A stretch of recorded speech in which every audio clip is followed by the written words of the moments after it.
Assalamualaikum warahmatullahi wabarakatuh. Perkenalkan, nama saya Syakira Misu Hanifah dengan NIM 21042215. Pada kesempatan kali ini, saya akan mempresentasikan tentang sistem pemerintahan daerah di Amerika Serikat. Yang pertama, kita akan membahas tentang jenis pemerintahan daerah di Amerika Serikat. Pemerintahan daerah di Amerika Serikat terbagi atas 4 jenis. Yang pertama, county. Pemerintahan county mencakup hampir semua wilayah di Amerika Serikat, yakni di semua negara bagian, kecuali Connecticut, Rhode Island, dan Alaska. County merupakan subdivisi negara bagian yang dibentuk oleh yudisial, militer, dan fiskal, lalu berkembang dalam peran penyedia layanan lokal. Lebih spesifiknya, county merupakan unit pemerintahan daerah yang diorganisasikan atas dasar kewilayahan. Kedua, township merupakan subdivisi dari county yang memiliki batas-batas semula dan ditandai oleh surveyor county untuk pembangunan dan pemeliharaan jalan. Namun pada saat ini pemerintahan township melayani pula perpustakaan, air bersih, serta pengelolaan sampah. Yang ketiga, municipality merupakan komunitas yang digabungkan berdasarkan piagam atas dasar permintaan para anggotanya.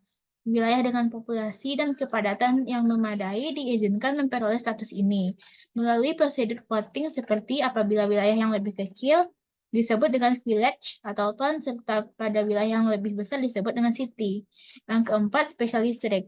Special district dirancang untuk menyediakan satu atau dua layanan dengan batas yurisdiksi masing-masing. Distrik ini dibagi menjadi dua jenis, yaitu school district dan special district. Selanjutnya yaitu sistem hukum pemerintahan daerah di Amerika Serikat. Pemerintah daerah menjalankan fungsi dan urusan dengan didesentralisasi dari negara bagian melalui Ultra Vires Doctrine. Ultra Vires Doctrine adalah sebuah pemahaman dalam lingkup hukum yang mulanya berkembang di negara common law. Common law adalah suatu sistem hukum yang didasarkan pada jurisprudensi. Jurisprudensi adalah keputusan-keputusan dari hakim terdahulu untuk menghadapi suatu perkara yang tidak diatur di dalam undang-undang dan dijadikan sebagai pedoman bagi para hakim yang lain untuk menyelesaikan suatu perkara yang sama. Sumber hukum dalam sistem hukum ini ialah putusan hakim atau pengadilan. Dalam sistem hukum ini, peranan yang diberikan kepada seorang hakim sangat luas. Tidak ada penyelenggaraan fungsi yang seragam antar pemerintah daerah.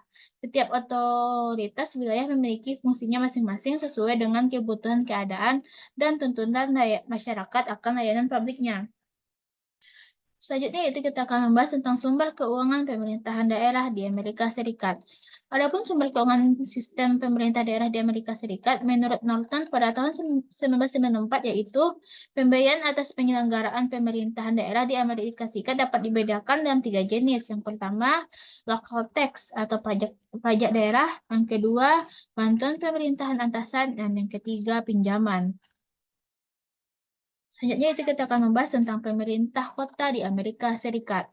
Pemerintahan kota adalah pemerintahan daerah yang terorganisir yang diberi wewenang dalam konstitusi dan undang-undang negara bagian, yang didirikan untuk memberikan pemerintahan umum pada suatu wilayah tertentu. Umumnya sesuai dengan pusat populasi dan bukan salah satu dari serangkaian wilayah di mana suatu daerah dibagi. Ada 3 jenis umum pemerintahan kota di Amerika Serikat, yaitu yang pertama, wali kota atau dewan. Merupakan bentuk tertua pemerintah kota di Amerika Serikat, dan hingga awal abad ke-20, digunakan oleh hampir semua kota di Amerika. Struktur ini seperti pemerintah nasional dan pemerintah negara bagian, dengan wali kota terpilih sebagai kepala cabang eksekutif dan dewan terpilih yang mewakili berbagai macam perkampungan yang membentuk cabang legislatif. Wali kota menunjuk kepala-kepala departemen kota dan pegawai-pegawai lainnya. Kadang-kadang harus memerlukan persetujuan dewan. Yang kedua yaitu komisi, memadukan fungsi-fungsi legislatif dan eksekutif dalam satu kelompok kepegawaian. Biasanya sebanyak 3 orang atau lebih dipilih oleh penduduk kota. Masing-masing anggota komisi mengawasi dan mengendalikan kerja pada satu departemen kota atau lebih. Salah satunya digelari ketua badan dan biasanya disebut wali kota, meskipun kekuasaannya setara dengan anggota komisi lainnya. Yang ketiga yaitu pengelola kota. Pengelola kota adalah sebuah jawaban atas meningkatnya kerumitan masalah-masalah perkotaan yang memerlukan kemampuan pengurusan yang jarang dimiliki oleh pegawai-pegawai umum terpilih. Rencana pengelola kota telah diterapkan oleh sejumlah kota. Di bawah rencana ini, sebuah dewan terpilih yang berukuran kecil membuat peraturan-peraturan kota dan menentukan kebijakan. Tetapi merek tenaga ADM yang digaji juga disebut pengelola kota untuk mengeluarkan keputusan.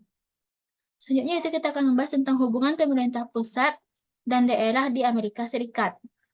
Dalam urusan hukum, antara pemerintah pusat dengan pemerintah daerah Amerika Serikat tidak dapat mencampuri satu sama lain, karena pada ranah hukum terdapat wilayah-wilayah teritorial yang mengatur segala proses hukum yang terjadi di wilayah teritorial masing-masing negara bagian maupun pemerintahan pusat. Hubungan pusat dan daerah atas dasar otonomi teritorial memiliki kesamaan dengan hubungan pusat dan daerah atas dasar federal, yaitu hubungan antara dua subjek hukum yang masing-masing berdiri sendiri. Perbedaannya, dalam otonomi teritorial, pada dasarnya seluruh fungsi kenegaraan dan pemerintahan ada dalam lingkungan pemerintah, yang kemudian dipancarkan kepada satuan-satuan otonomi. Dan penerapan proses desentralisasi, Amerika Serikat dapat dikatakan menjalankan dengan sangat baik karena pemerintah pusat Amerika dengan pemerintahan daerahnya dapat berjalan dengan terstruktur. Meskipun pembagian desentralisasi ini berbentuk menjadi negara-negara bagian, tetapi pemerintah daerah yang diatur dalam negara bagian masing-masing ini dapat menghidupi negara mereka sendiri, bahkan dapat menghasilkan APBN yang positif bagi pemerintah pusat. Oleh karena itu, dalam hubungan antara pemerintah pusat dengan daerah Amerika Serikat ini lebih bersifat luas karena negara bagian dari Amerika Serikat ini dapat berjalan mandiri sesuai sistem pemerintahannya masing-masing. Baiklah, sekian dari saya. Apabila ada kesalahan, mohon dimaafkan. Assalamualaikum warahmatullahi wabarakatuh.